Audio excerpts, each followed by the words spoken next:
40 years old, I finally stopped waiting for permission to choose myself. And when I did that, my whole world opened to possibility. In this episode, I want to tell the story of why I left my second marriage, what it taught me about integrity, and why choosing yourself is never selfish, even when it feels a little scary. So if you felt like you've been waiting for the right time or for someone to give you permission to make a change or to start over in any area of your life, this episode is for you. My second marriage actually started out really fun. I met him through mutual friends. We were all big race fans, went to Knoxville Raceway every weekend. He was the life of the party. He was always making people laugh, boisterous, energetic. But what came with that was a lot of drinking, him doing a lot of drinking on the weekends. However, after my first marriage, I was just happy to find someone who wasn't trying to control my life. He was not like that at all. But a few years into our relationship, when we were just dating, I started noticing a pattern. He would secretly be in contact with various different women behind my back, like an old girlfriend, a coworker, someone he'd met while he was out on the weekend. And it just kept happening like clockwork, weirdly at the same time every year, like the same part of the year, like end of summer. I'd figure it out. He'd stop. Then a year later, we were right back in the same scenario. And every time I would kind of internally make excuses for his behavior. Oh, that's just who he is. You know, he's just kind of fun, a little flirty. And then there was also a part of me that felt like there was something in his past that emotionally he had never really dealt with, and he was just kind of stuffing that down. Ultimately, I would always say, I know he really loves me and he's good to my children. Like what he's doing, he doesn't mean it. This doesn't mean anything. I needed to tell myself those things in order to rationalize his behavior. What I didn't know is that while I was also trying to make excuses for his behavior, that some of my very closest friends were doing the same thing. It came to light after the marriage that he had said inappropriate things, inappropriately flirted with some of those friends. And when they told me about it, they also said, like I didn't think anything of it. I just like, oh, he's just being, that's just who he is. That's the, you know, they just also the same things that I was telling myself, just brushing it off, overlooking it. But ultimately, it didn't make his behavior okay. So weirdly, the emotional cheating and I believe eventually physical cheating weirdly, it wasn't him being in contact with these different females behind my back that hurt me the most. It was because I felt like he thought I was too dumb to figure it out. And so that would just make me angry. And every time I did figure it out and I would confront him, he would just shut down. Sometimes he would spin it on to me like I was just being jealous that he couldn't have female friends, which is furthest from the truth. I'm not a jealous person whatsoever. I have always had guy friends because of the fact that I grew up in the racing as a sport. But each and every time he would stop the behavior at then until he'd pick it up again a year later. There would never be a conversation, an apology, an explanation, no accountability whatsoever. There would be demeanor like he was mad at me for figuring it out. Like I was the bad guy. I could take responsibility in the fact that me not pressing for something more, like a conversation, that I was accepting of that behavior. But looking back, I was just drifting further and further away from my own truth. And eventually I couldn't do it anymore. Little by little, I knew I was losing bits of myself and the kind of relationship that I wanted, which then brought me to I can't do this anymore. I mean, year after year after year of dealing with that, I finally drew this line in the sand. I told him if he wanted to stay married, that we need to go to counseling so we can figure out why this keeps happening. I told him if he didn't want to go to counseling, then I needed to be done with the marriage. Once again, he did not engage with me. He completely shut down. He did not try at all. He was moody. It made the tension in the house very high. And that's when I knew that the marriage was for sure over. The problem is that I couldn't leave quite yet. I had to sort out something with my daughter first. Earlier that year, she had expressed that she wanted to move to live with her dad, who was in another state. However, when she said it, I knew in my heart that she didn't mean forever. I knew that it wasn't about me. It was about her dad, and she missed him.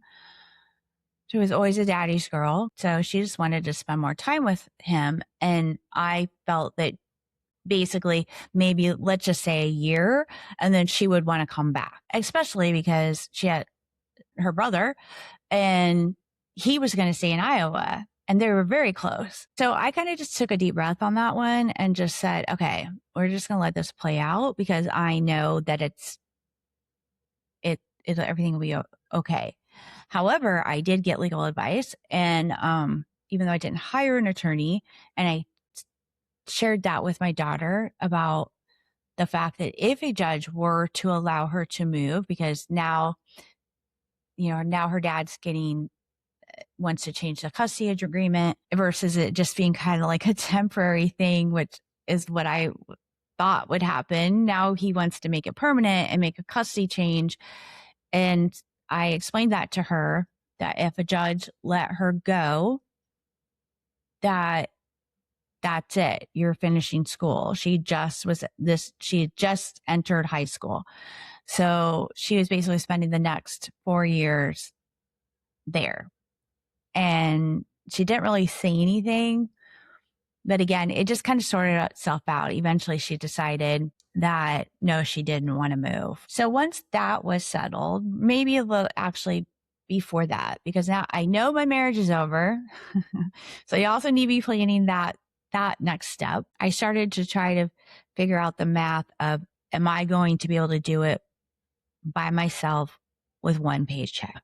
The last thing I wanted to do was go headfirst into this, and then now I can't support my children. I didn't want my children to suffer because of this change I needed in my life. So repeatedly, I would sit down with a notepad and I would write everything out, all of the monthly expenses, and I would write, rent.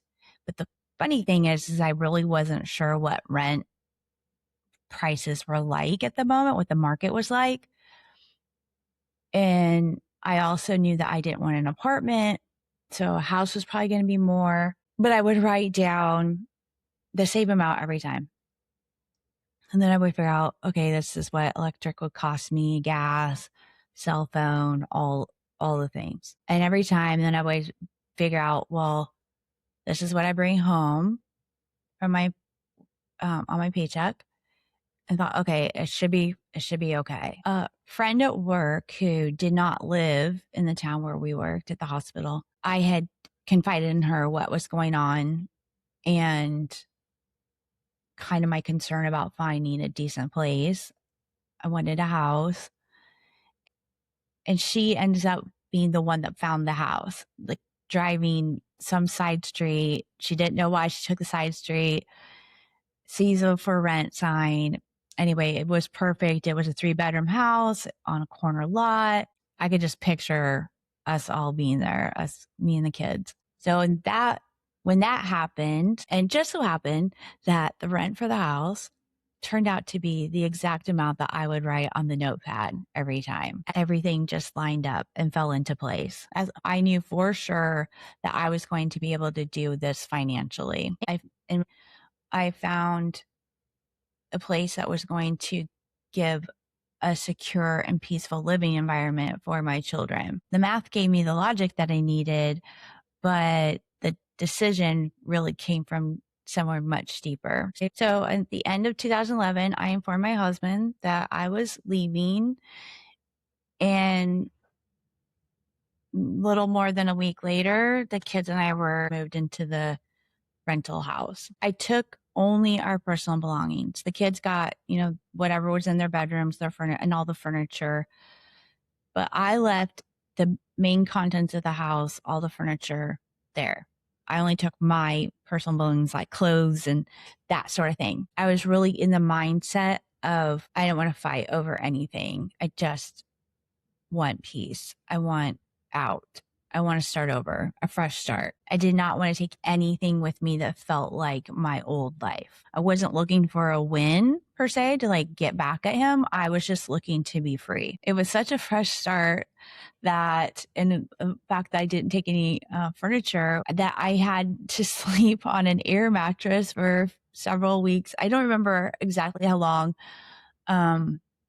I feel like it might have been a couple months before I could order it and then it was delivered, but get furniture. So my kids just joked around about I was camping in my bedroom on the air mattress. 10 days later, 10 days after our move, was my 40th birthday. The entire month of January was spent celebrating my 40th birthday. My close friends threw a big party. People came from out of state. There was a reason why all of this really mattered to me. The big celebration, not only because it was signifying that I was starting over and that I did, choose myself when it came to my marriage, but there was also something more symbolic because for whatever reason, my second husband never remembered my birthday. At first, it was just started off as a joke, like the typical guy thing, always forgetting his woman's birthday. But then it was just kind of like people were starting to notice. In fact, his mom did. Like after we got married, my first birthday after we got married, she called me to tell me happy birthday. And the first thing after that she said was, "Did he tell you happy birthday? Did he remember?" And I said, "No." And she's like, "Man, I really was hoping he'd take it more seriously once he got married." The real kicker came when we were buying our house and the loan officer called me at work saying that my husband had given him my birth month and day. I just need to confirm the year. So he repeats, like he says, it's January and he gets the date of what year. And I said, did he tell you my birthday was on this date? And he said, "Yeah, why is that not correct?" And I said, "No, but the worst part is that the date he gave you is actually after my birthday. So once again, he will miss my birthday." And of course, the loan officer wasn't really sure what to say. When I got off work, I told my husband about it, and he just kind of laughed and said, "Well, I was close. Here's the funny part. Is this happened right before my birthday. Like my birthday, I want to say would have been less than a week. Okay. Maybe, I don't know, definitely less than a week. My birthday comes, it's a snow day. Kids are home. They make birthday cards, make a cake in the easy bake oven. I get home. Everyone's home before I get home from work. When I walk in the door, he asks me, "Is it really your birthday today?" As if my kids would not know their mother's birthday, first of all. Second of all, we just discussed this. Like, would that not have been a trigger in the moment a few days ago when we had this discussion? Like, oh shoot, her birthday's coming, I need to do something. I mean, I didn't have to be grand. A card would have been fine. Acknowledgement would have been great. So now when I leave him, and it's my 40th birthday, I have now made this decision. I am no longer waiting around for someone to celebrate me. I will celebrate myself. And this is the chapter that really changed the trajectory of my life. That choosing myself wasn't just about ending a marriage. It was about me finally being honest with myself about what was really happening right in front of me. It was about the disrespect that I was being given and that I deserved better. Choosing yourself is not selfish. It is integrity, whether that's leaving a marriage, ending a long term friendship, walking away from a toxic work environment, or just saying no to something that goes against your values. Honoring what's true for you is always the right answer. It took me a long time to learn that. For years, I would excuse people's behavior, just saying, oh, I know they're really a good person. Even if like this behavior isn't great, or, or that's just the way they are. It was like I would say that to myself as if I owed them some kind of loyalty, or as if keeping the peace mattered more than speaking up for myself. But when I turned the big 4-0, I learned that integrity mattered more to me than keeping the peace. That shift away from waiting for permission to choose myself felt like absolute freedom. So if you're in your 40s right now, or honestly, it doesn't really matter how old you are, and you're thinking of leaving something, starting over at something, whether that's a job, one of your relationships, a friendship, changing towns, changing where you live, it's probably going to make your heart race a little bit. It probably beats a little faster just thinking about doing any of those. And that's normal. Stepping into the unknown is supposed to feel a little scary. Then on the other side of scary is excitement for something new in your life. Choosing yourself is not selfish. It is integrity. Choosing yourself is so important, and it is always the right answer. Do me a favor. Try one thing. Ask yourself, where in my life am I waiting for permission? Where am I excusing behavior? Whether that's someone else's behavior or even your own behavior. But the behavior is not lined up with what you want. You don't have to act on it. Just be aware of it. Just notice it. Paying attention is where you start. You can't change something when you're not aware of what you're choosing. Thank you so much for being here with me today. And if this episode meant something to you, please subscribe or follow, depending on where you're catching this episode. And if this resonated with you, I also invite you to join my newsletter called Hello Possibility. It's weekly, comes directly to your inbox.